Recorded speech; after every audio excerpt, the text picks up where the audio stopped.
तेलंगाना की राजनीति में इस वक्त एक दिलचस्प खेल चल रहा है और इस खेल के केंद्र में है मोहम्मद अजहरुद्दीन।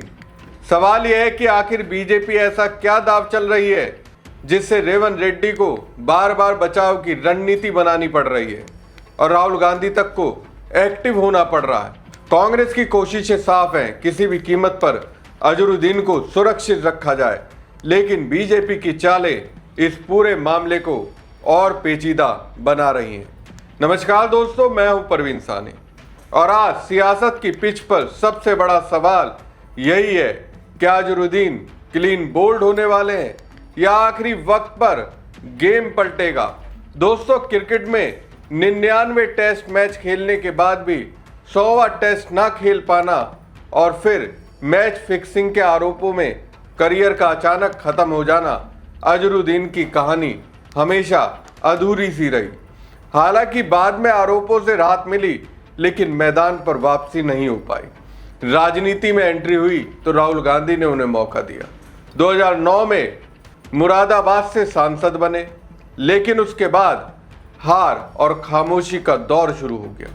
काफी समय तक राजनीति में साइलेंट रहने के बाद उन्होंने तेलंगाना का रुख किया, जहां रेवंत रेड्डी ने उन्हें फिर से मौका दिया और धीरे धीरे उनकी राजनीतिक वापसी की जमीन तैयार की। 2018 में उन्हें तेलंगाना कांग्रेस का कार्यकारी अध्यक्ष बनाया गया और 2023 में जुबली हिल्स से चुनाव लड़ाया गया। हालांकि जीत नहीं मिली, लेकिन यह एक बड़ा फैसला लिया गया। हार के बावजूद राहुल गांधी और रेवंत रेड्डी ने उन्हें सीधे कैबिनेट में जगह दी। यहीं से एक शर्त जुड़ गई, 30 अप्रैल तक उन्हें एमएलसी बनना होगा। कांग्रेस के लिए अजहर सिर्फ एक नेता नहीं, बल्कि एक मजबूत मुस्लिम चेहरा भी हैं। खासकर हैदराबाद जैसे इलाकों में उनकी पकड़ को नजरअंदाज नहीं किया जा सकता। 31 अक्टूबर 2025 को मंत्री पद की शपथ लेने वाले अजहरुद्दीन के सामने अब संवैधानिक समय सीमा सबसे बड़ी चुनौती बन चुका है। नियम साफ है, 6 महीने के भीतर विधायक या एमएलसी बनना जरूरी है और उनकी ये डेडलाइन 30 अप्रैल 2026 को खत्म हो रही है। रेवंत रेड्डी ने राज्यपाल कोटे से उनका नाम आगे बढ़ाया, लेकिन राज्यपाल शिव प्रताप शुक्ला ने अब तक मंजूरी नहीं दी है। इसके पीछे सिर्फ राजनीति ही नहीं, बल्कि सुप्रीम कोर्ट में चल रहा कानूनी विवाद भी एक बड़ा कारण बताया जा रहा है। 19 अप्रैल को उन्होंने खुद राज्यपाल से मुलाकात कर डेडलाइन की गंभीरता बताई, लेकिन अभी तक कोई ग्रीन सिग्नल नहीं मिला। अब सवाल वही, क्या 30 अप्रैल से पहले मंजूरी मिलेगी या अजहर को इस्तीफा देना पड़ेगा। अगर मंजूरी नहीं आती तो इस्तीफा लगभग तय है, लेकिन कांग्रेस भी चुप बैठने वाली नहीं है। दरअसल राज्यपाल कोटे की नियुक्तियों को लेकर मामला पहले से ही कोर्ट में अटका हुआ है और पिछली सरकार के समय से ये विवाद जारी है। साथ ही कुछ शिकायतें भी सामने आई है, जिनमें हैदराबाद क्रिकेट एसोसिएशन से जुड़े पुराने मामलों का जिक्र है। राज्यपाल के सामने सवाल सिर्फ एक नियुक्ति का नहीं, बल्कि संवैधानिक प्रक्रिया और वैधता का भी है। इसलिए फैसला टलता जा रहा है। इधर रेवंत रेड्डी लगातार कोशिश में लगे हुए हैं।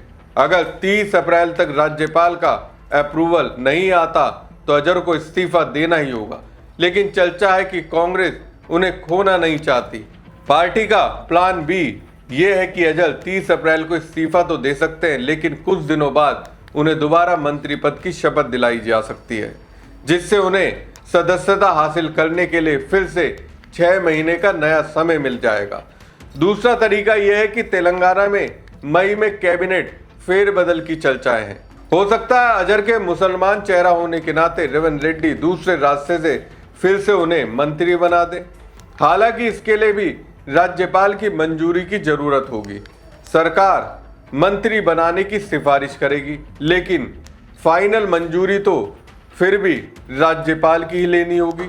मुश्किल यह है कि तेलंगाना में आगे कोई उपचुनाव भी नहीं होने वाला है, जिसमें अजहर को टिकट देकर विधायक बनवाने की कोशिश की जाए। तेलंगाना में मुसलमानों की आबादी 12% से ज़्यादा है। इतने मुसलमान होने पर भी कांग्रेस में कोई बड़ा मुसलमान चेहरा नहीं है।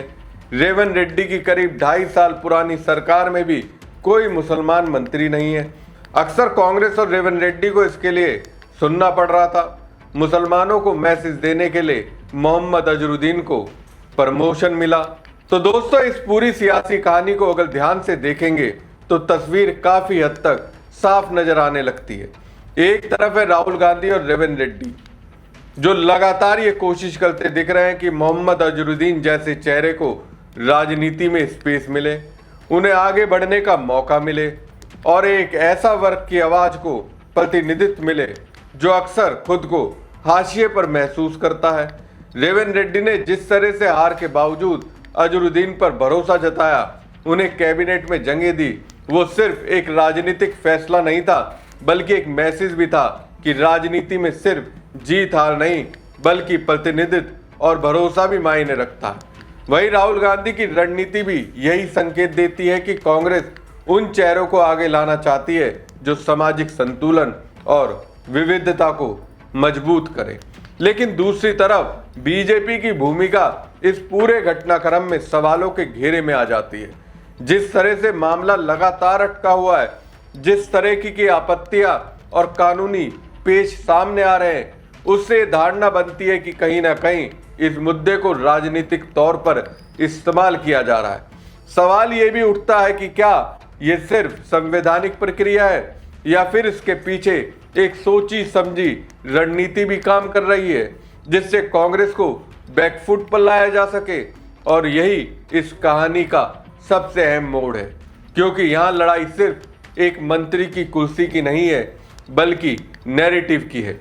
एक नैरेटिव वो जिसमें कांग्रेस खुद को अवसर देने वाली, समावेशी राजनीति करने वाली पार्टी के तौर पर पेश करना चाहती है, और दूसरा नैरेटिव वो जिसमें बीजेपी इस पूरे मामले को सवालों और विवादों के जरिए घेरने की कोशिश करती दिखती है।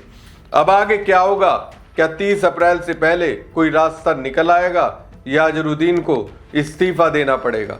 क्या कांग्रेस अपना प्लान बी लागू करके फिर से उन्हें सत्ता में वापस लाएगी या ये मामला और उलझेगा? इन सारे सवालों के जवाब आने वाले कुछ दिनों में मिलेंगे, लेकिन इतना तय है कि तेलंगाना की सियासत में ये सिर्फ एक एपिसोड नहीं बल्कि एक बड़ी राजनीतिक लड़ाई की झलक है। अब देखने वाली बात यह है कि रेवंत रेड्डी इस बार बीजेपी की चाल को कैसे तोड़ते हैं। हमारी खबर आपको कैसी लगी कमेंट बॉक्स में कमेंट करके जरूर बताएं। साथ ही पेज को ज़्यादा से ज़्यादा लाइक और शेयर कीजिएगा, और चैनल को सब्सक्राइब नहीं किया तो सब्सक्राइब करना बिल्कुल ना भूलें। धन्यवाद।